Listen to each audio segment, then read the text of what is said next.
السلام عليكم باشا، بعد اذنك ما تخافش، اختار لك ورقه من 1 ل10، والرقم اللي انت هتختاره انت وحظك هضربه في 10 وهديهولك فلوس. ما اعرفش والله.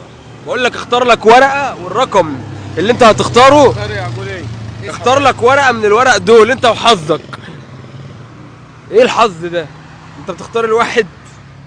طب الف مبروك، انت كده كسبت 10 جنيه. اديله 10 جنيه. لسه مش دي النهايه، ما تقلقش. عايزين نمشي.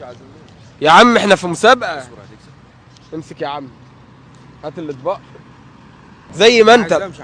زي ما انت ال10 جنيه دي يا عم ما تخافش، ال10 جنيه دي بتاعتك. اصبر ورايا شغل. اصبر على رزقك. انت بتاخد كام في الشهر؟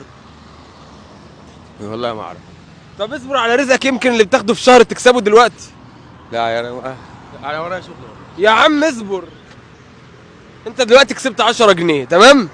هات كده.